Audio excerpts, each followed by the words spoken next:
Okay, in this video, we are going to discuss about primary books. That is the chapter number 7 in your grade 10 syllabus. Primary books. Here, we call them day books or journals. In this lesson, we are going to discuss introduction to primary books, necessity of primary books, source documents, uses of source documents. Those are the things we are going to understand in this chapter. Introduction to primary books. Actually, in previous lessons, we understood that in a business, we can have different type of business transactions. Then we have to first identify business transaction through source documents. Those are the documents which we take information regarding business transaction. They are called source documents. Then we have to record business transaction in a set of books for the first time. They are called primary books or day books or journals. We classify different type of transactions depending on nature of the transaction. You suppose in a business we can have cash transaction, cash receipt and cash payments. Then we record those transactions in cash book or cash account. Then if you take credit purchases transaction, we can record in purchase day book. If you take credit sales transaction, we can record in sales day book. Then in a business, there can be small payments for expenses. Then we can maintain a petty cash book. Likewise, we identify business transactions depending on their nature and record in set of books. They are called primary books. If I give you the definition again, those books or day books which are used to record business transaction for the first time are called as primary books. Those books which are used to record business transactions for the first time are called primary books or day books. Right. Then they have mentioned introduction. There may be issues in recording the business transactions in the ledger accounts directly as they take place. That means if you record directly business transaction in ledger accounts, it is difficult. That's why we first record in a set of books, and secondly, we post business transactions from day books to ledger accounts. Hence, before the transactions are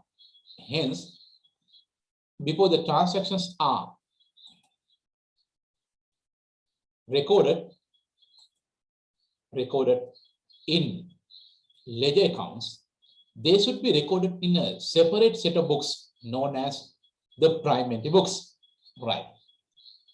Then in your textbooks, they have given you a definition.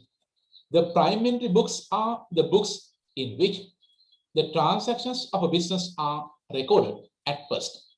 That means for the first time, according to the order in which each transactions had occurred by using a generally accepted method before recording them in the ledger accounts. That means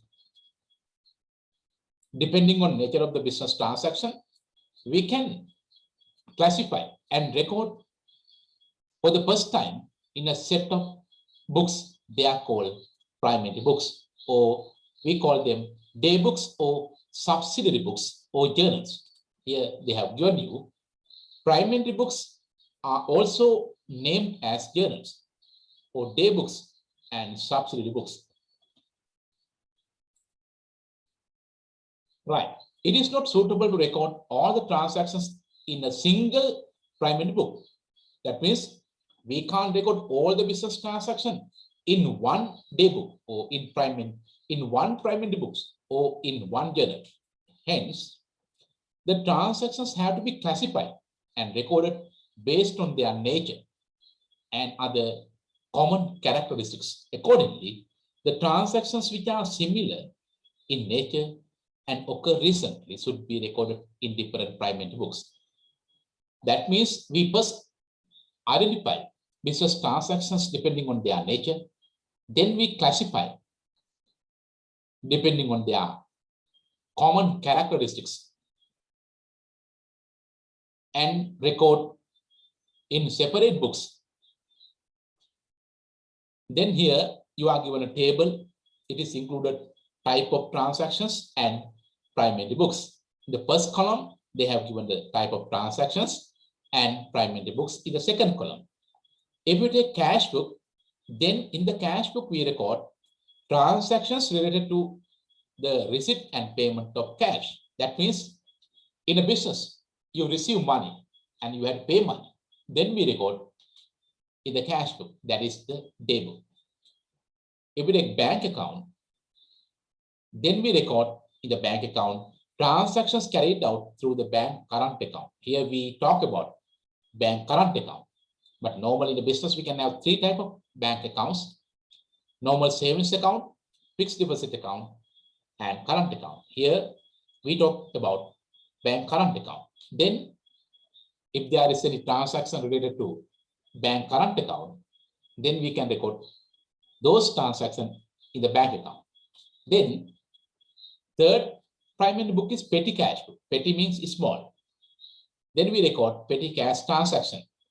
In addition to main cash book, we can maintain a separate book for small payments, that is called petty cash book. Later on, we will discuss in detail. Then purchases journal or purchases day book.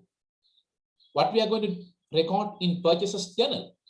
Purchase of trade goods on credit. That means if we have purchased goods for resale purpose on credit means you don't pay money at the time of purchasing. Then you can record in purchases journal. Then next one, sales journal or sales day book. What we are going to record in sales journal? Sales of trade goods on credit. That means at the time of selling, the business does not collect money or receive money for those sales transaction. Then they create another asset called debtors. Those who purchase goods on credit from the business will pay later. Then we record in sales journal. Last one, general journal. General journal, what we are going to discuss, other transactions. That means that those transactions which cannot be recorded in these specific journals or day books. That means cash book, bank account, petty cash book, purchases journal, sales journal. What we cannot record in these specific journals should be recorded in the general journal. You understood? Other transactions means those transactions which cannot be recorded in cash book or in bank account or petty cash book or purchases journal or sales journal should be recorded in the general journal. Right. Then we can discuss the necessity of primary books. Necessity means importance of primary books. The recording of transactions in primary books is necessary due to the following reasons. Here you are given 5 reasons. You should be able to remember to write answers at the examination. Here we discuss number 1, similar types of transactions of a period need to be classified and recorded. Actually, if there are similar type of transaction of a period, then we can record in a separate day book. That is the first importance or necessity. Take, if you have got credit purchases transactions, then we can record in purchase day book. If you have got credit sales transaction, then you can record in sales day book. Right. Number 2, posting transactions to the ledger becomes systematical and convenient after recording them in the primary book. If you first record transaction in a day book, and secondly, post the transaction from day books to ledger. It is convenient, it is easy, it is systematic.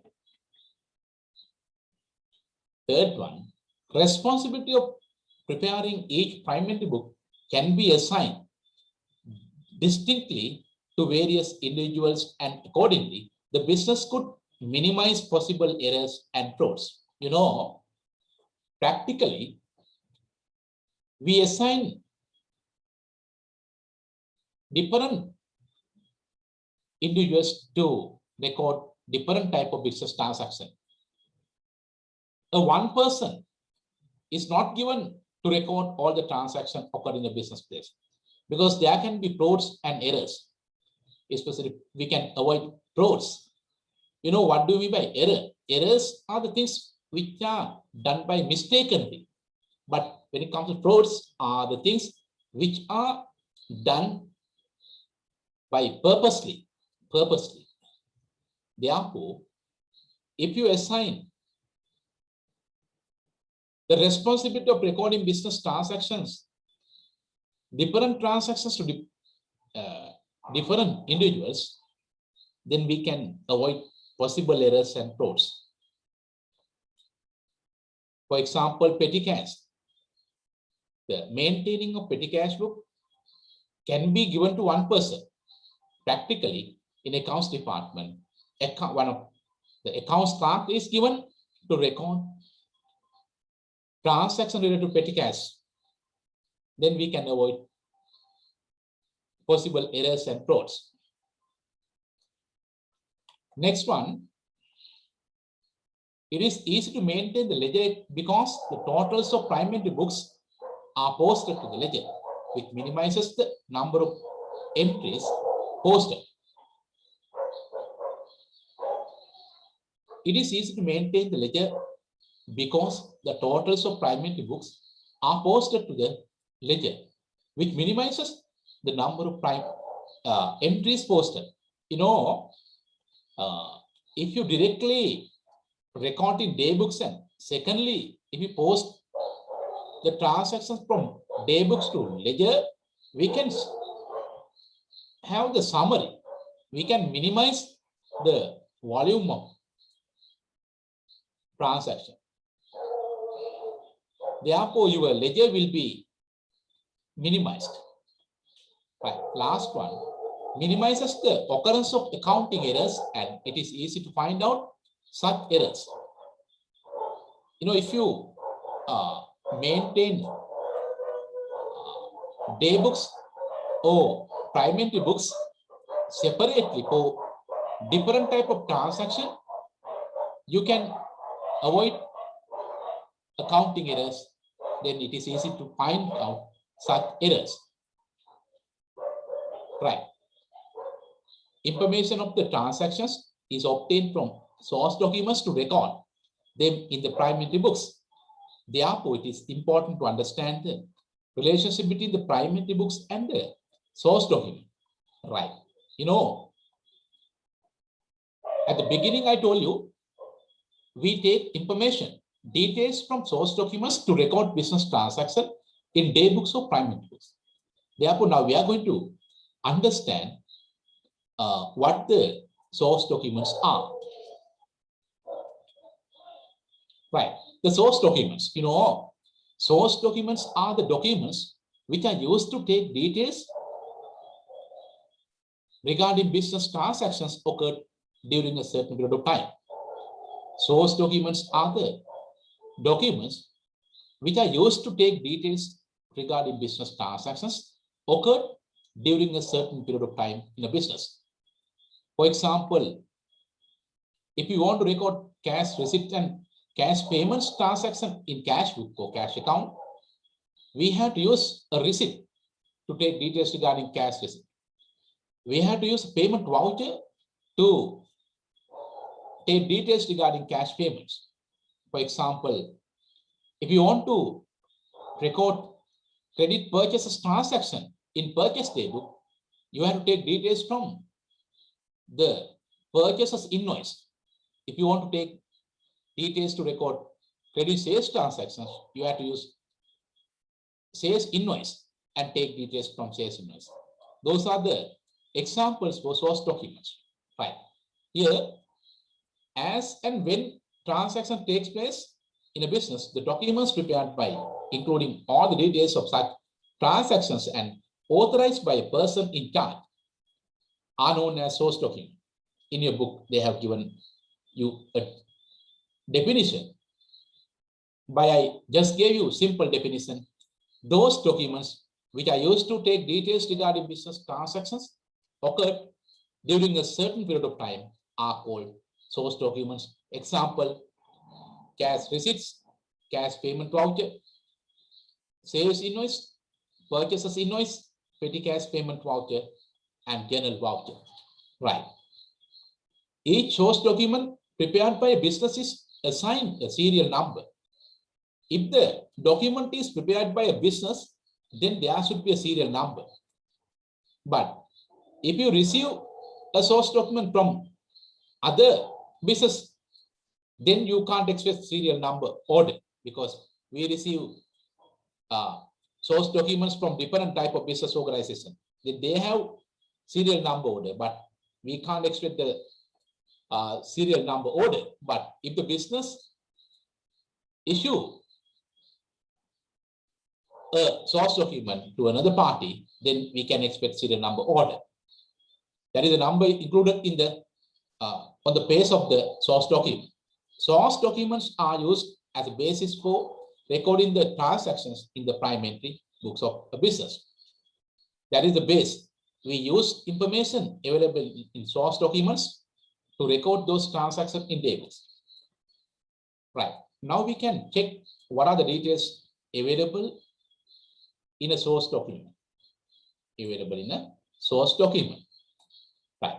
Then we can have name and address of the business, serial number, the date on which the transaction had taken place, the details of the other party that is connected to the transaction. That means if we have made a payment to outside party, it can be either supplier or another third party who gave you the service to the business. If you have an asset, then there can be another party who provided the asset.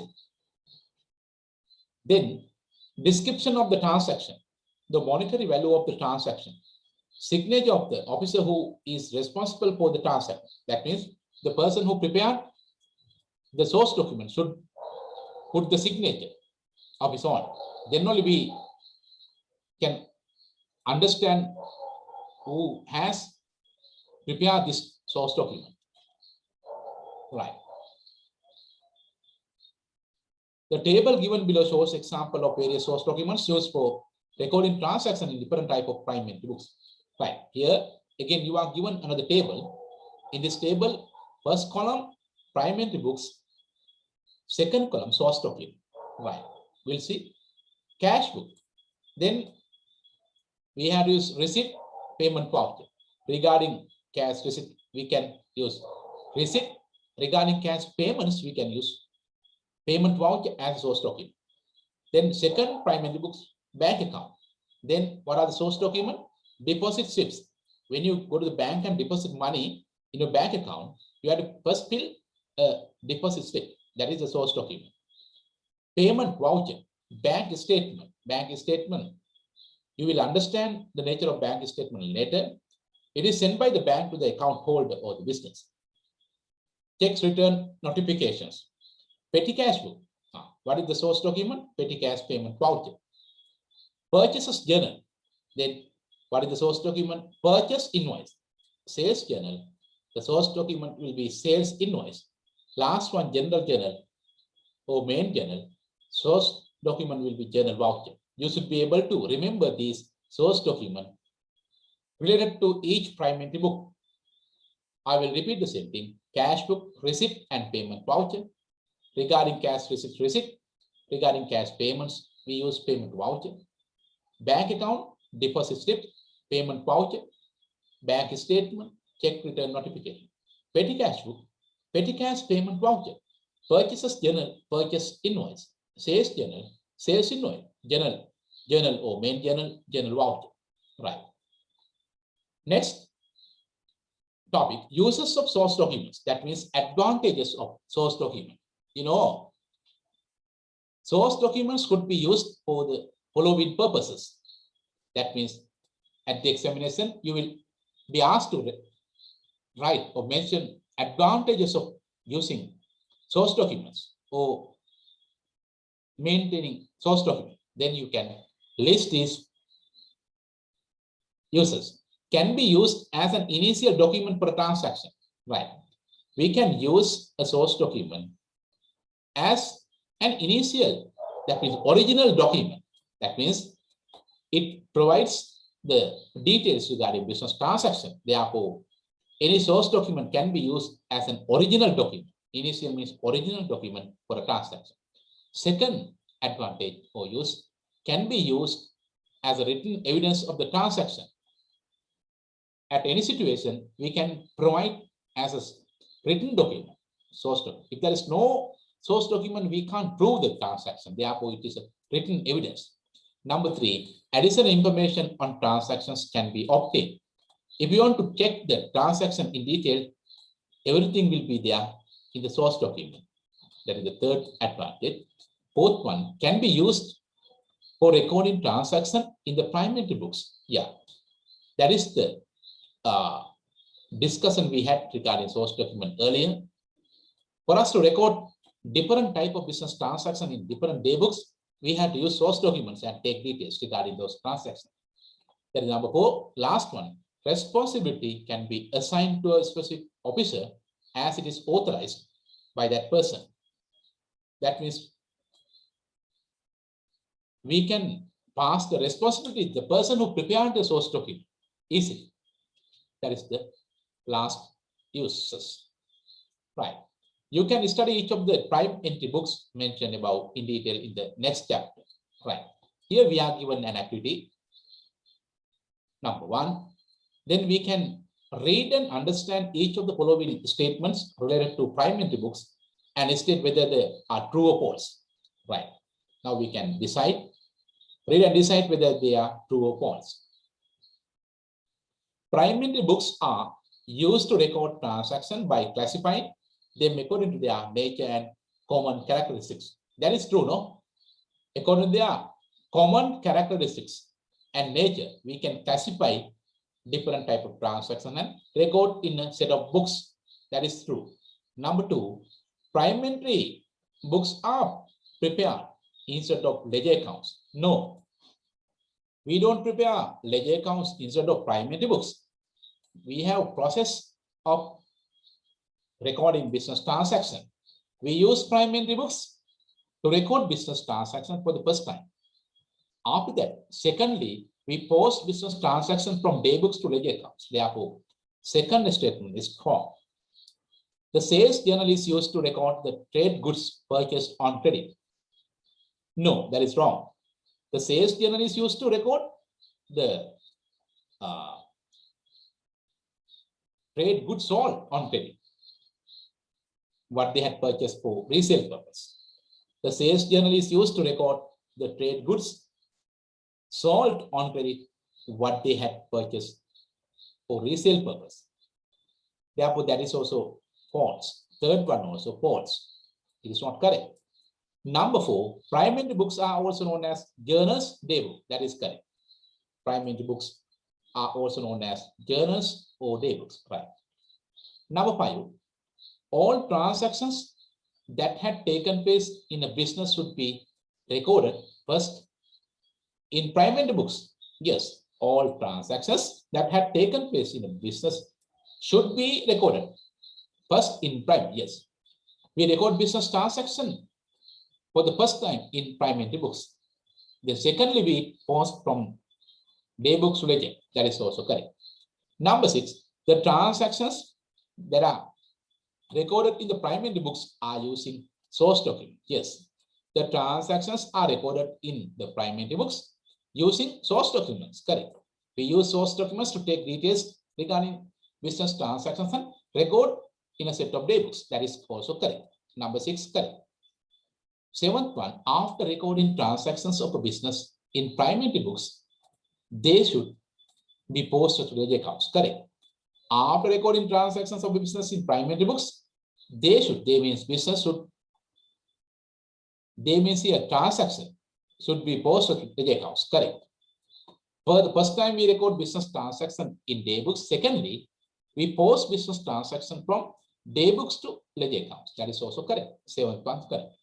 Last one, number 8. A possible or responsible officer should authorize a source document for it to become an acceptable document. Yes, because we can assign the responsibility for each person who prepared the source document. Otherwise, nobody is there to accept the responsibility. Therefore, a responsible officer should authorize a source document for it to become an acceptable document. Yes, correct. Activity number 2, list 6 items that are generally included in a source document. You can easily list, you had mentioned in the source document the name of the business and address of the business, the date the transaction occurred, the amount of the transaction, the person who prepared the source document. Then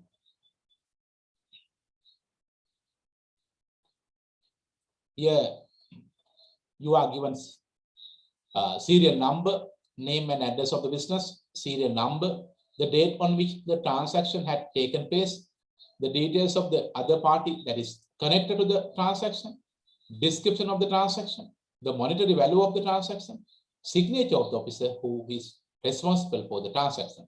Likewise, here you are given 7 points, then you can take all the points under this question and name or list the items.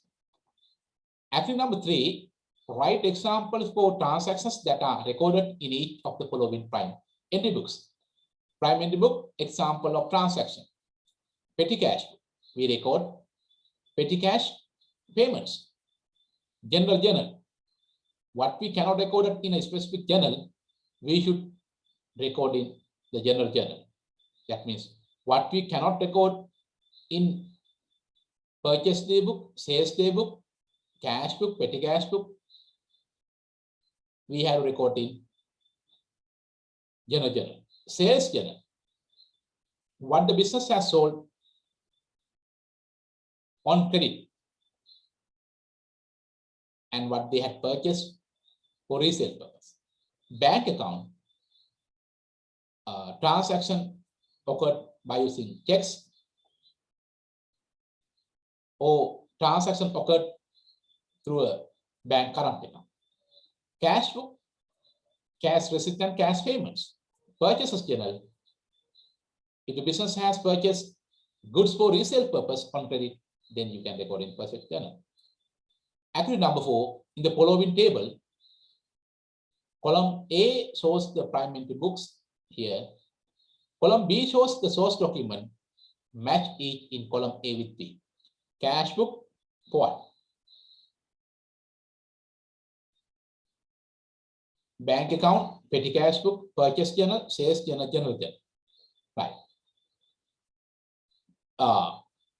Cash book, what is the answer? Receipt. Normally we can have receipt and payment voucher, but here you are going only receipt. Cash book, you have to match with receipt. Bank account, then deposit slips. When you deposit money in your bank account, you have to first fill a deposit slip. Then deposit slips you can match with the bank account. Petty cash book, right?